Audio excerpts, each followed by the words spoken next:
Welcome everyone, Dr. Thor here again, and yet another Uri Geller game. I didn't even remember I had this. So, here we go, Uri Geller's SENSUS, game where minds meet. Very interesting. You see that these are actually kind of little stickers, maybe an afterthought, because his name is here, or wait a minute, that's a little sticker on there. Well, somebody may have put this together and then got rights from Geller to use his likeness and so forth. But let's go into this. It looks like all of his stuff are stickers on here.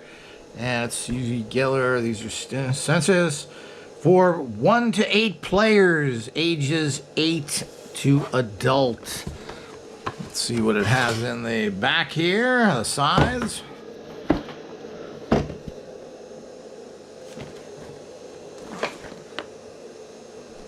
See if we can, we can, Freeman, made by Freeman Hawkins. And here's a little in-store tab. Not really sure the price there. Could it be $36.98? Not sure.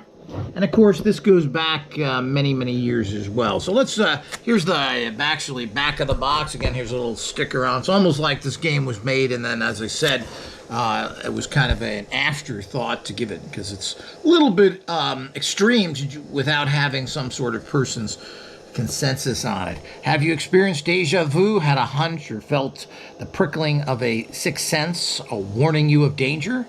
You may have been reacting to a message coming from the right side of your brain, which is responsible for intuition, perception of patterns. You may find it easy to tell what people are thinking. Extrasensory powers of telepathy have not yet been conclusively proved. However, you can evaluate the potency of your mind with SENSUS, a set of 5 mind games which will test your intuition, telepathy ability, and common sense. The element of chance adds fun and spice, allows players to win by guesswork or deduction alone. But correct intuition will always be the deciding factor. So in this box you will find playing cards depicting strong images of well-known symbols, numerals, colors, with a pack of corresponding cards, 8 markers, instructions for playing the 5 games. So it's a 5 games. There's 5 different games you can do, which is all psychically based. And we're going to show you all that here. Let's turn this around and open the box. I think this was '89 that it was produced. Let's see if I can find some sort of... Here's the actual board game, but let me look at the instructions here. Well, why am I thinking '89 like the other one? Okay. Here we go. Copyright Better Space Limited, 1988. So that's his typical time, where the late 80s, where he still had his popularity. Board games are very interesting. This is when board games were big again. I believe this was the big trivia time. Of course, here's the instructions. And as usual, I will try and highlight these so that we can...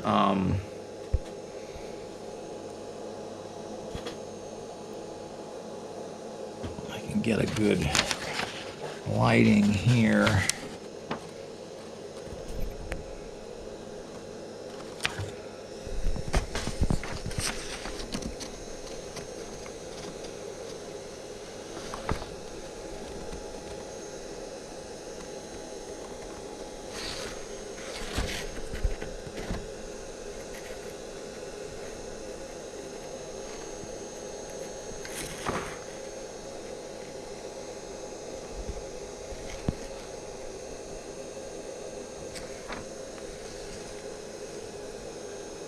So the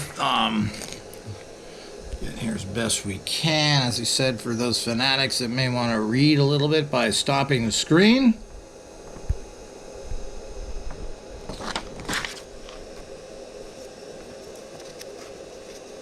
Open this up again. Okay, now, it goes into a lot of details here. Notes on telepathy transmission. To begin with, try to relax completely. Make sure you are comfortable. Saturate yourself with confidence. Try and clear your mind. Okay, now, game 1, mystery card game. Game 2, the race. Game 3, mind to mind.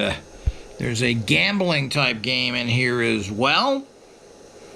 And of course, there's the 5th game, which means you can play it actually by yourself. So you can use this by yourself as well. So let's get a little more in-depth in here and look. Let's see what we have. Let's move this out of the way. It seems not to be helping. And take a look at the guts of everything here. Let's open up the board. And this is, of course, like most of these things, they're kind of brandy new. I think this is new. Has never been opened or used before. Of course, I never have. I've had these things stored for years. I never really have time to get into these things. I do collect them as tools to make hybrid training, psychic training tools with. You know, what were they doing? What did other people do? It gives me a lot of great ideas for things that were already in use and or concepts. So you have all of these. It's a typical board game. Board, just a typical board you see in all these types of things. Nothing special about that, but I like people to see everything. I'm always curious about things like that. And it has these kind of different squares with all sorts of different images on them. Of course, the first line has all numbers. The second one are all animals. Some of them are, well, most of them are average animals, except the one at the top, which seems to be a fantasy animal. Here we have colors and lines, but these are each different colors. Here we have kind of universal philosophical symbols. In this line, Om, Jewish yin yang. Here we have more typical shapes. Circle, star, triangle, square, half moon. Here we have kind of weather type things. Cloudy. Are these agricultural? I'm not sure what that's supposed to mean. Rain, fields. We have the thinking man. We have a movement man. We have the chakras. Rainbow, or is this supposed to be daytime, nighttime? Very interesting. So you can see how this is very different from your very traditional board games in terms of you're going to be putting cards down here. Let's get out the cards here next. Here's the different pieces.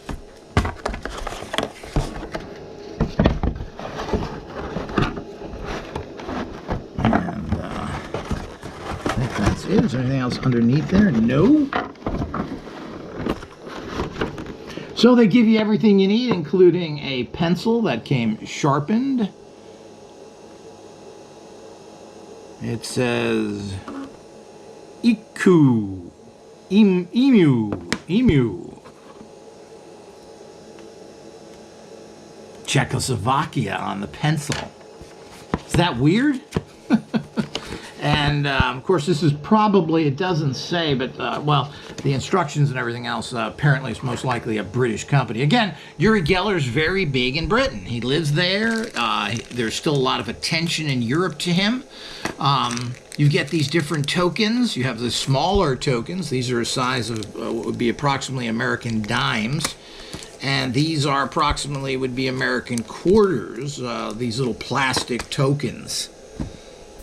And of course it comes with a, put this down a wee bit, comes with these actual cards. Which have rubber bands around them. Okay. Now, on one side of these, they're just black. Okay? All of them are just black. We turn them over, and it has the symbols on these that are on the actual board.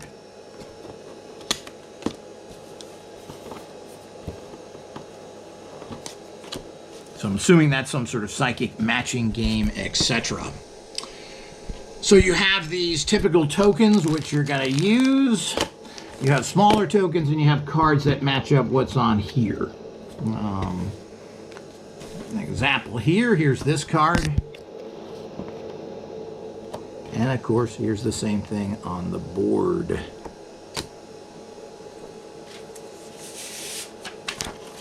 So it has all these very unique games. That's what you get it. And they said, you know, board games are very profitable. These are very inexpensive to make. There was a time when if you got a successful board game, you made a lot of money with it. And it's something that people were into, particularly in 1989. This is still, I believe, the time when there was that trivia fad going on. Everybody was buying trivia board games from Trivial Pursuit, and they were making a lot of money. And board games have always been something that people like to do. And you know, you're basically just printing stuff. I mean, the quality is all good here, but this is just print you're putting on cardboard. The box is just printed. It's just cardboard. So you're basically printing most of this stuff.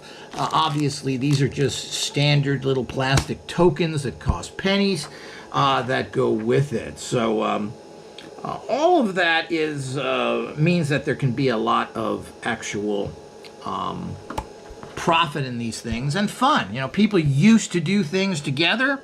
They used to, in many ways, this was something that people did as a group. Now, you can also do this as an individual. These can be used like ESP cards and everything else. I mean, there's a lot of way to use almost everything out there in a ESP or psychic sensing or empowerment way if you use a little common sense. But the mystery card game. Shuffle the cards and place 3 or 4 face down on the side of the board. These are the mystery cards. Shuffle and place 3 or 4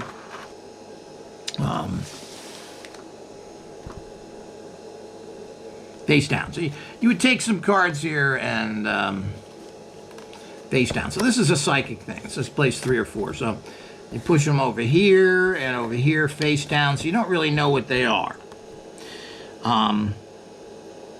Deal the remaining cards to the players who, after looking at their own, place them face down in front of them.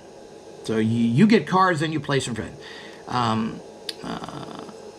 The first player must try to identify by guesswork, deduction, or telepathy any one of the cards held by another player. Meaning you have these in front of you, and then they... and you try and say, well, what is this card here? Well, you know it's a dog, but you're supposed to identify that using telepathy, guessing, etc. Now, you can make this hard or easy by having lots of different cards down. If correct, this card is placed face down over its corresponding square on the board. And so if you guessed dog, you then would take this and place it face down over here, covering it up. So you're start eliminating it to do that. So, and then you keep doing that until you fail. This is the way that you would use that one particular game. That's the mystery. Then there's each player, there's the race game. And there's different. We're not going to go into this. It's complicated. It's not very interesting to sit here and talk about how to use a game that you don't have. But this gives you a great understanding of what this is about and the different things. Here's again is the actual rules to the game. So there's many ways to do this. They're all great psychic games. They teach you. A lot of this you can do yourself. In terms of placing things face down and trying to guess them, you can or you can like get all the color cards like this and then try and ascertain what two are these. And you could then say, well, I think this is the purple card, and you would put it over here. And I think this is the green card, and put it here. And then you would turn them over. Of course, I got that backwards. And this is a way, and you try and sense the colors. You always go from the left hand, you sense energy goes out the right. So there's many, many ways of doing that by using some. And why would you do that? Why don't I just use regular cards and other things? Well, this makes it fun and interesting. It's all professionally done. You can take it seriously. Someone has made this to use in this way. And the more interesting and fun it is, the more exciting to your inner magical being, and the fact that you will make sure that you actually are able to take it seriously and use it as a tool. So here's another fun thing. You can see how simple this is. You know, I encourage people to do things like this. And, you know, we are always open to people who have ideas of making games and other things. There are people that print games like this and will make your own game. I'd like to see a more psychic modern game come out. We're planning on this and many others to do this, but here's something from 1988. Very small distribution. This is a British, made in England, probably only distributed over there. I doubt if this ever made it to America, and these probably did not sell very well like most of the other tools.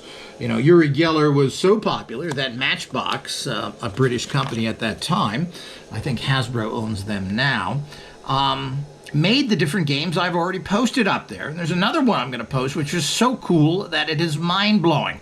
The best of all of the Uri Geller games, and we'll be showing that in the near future. But here's a very psychic game based on cards and images, a great way to empower yourself, do it in a fun, interesting way. And as usual, people, make sure that you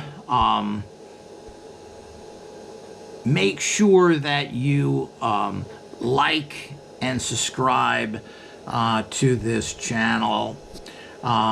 Check the links below. We have lots and lots of tools of our own that you can use that are super fun to use to start pumping that psychic iron, which is so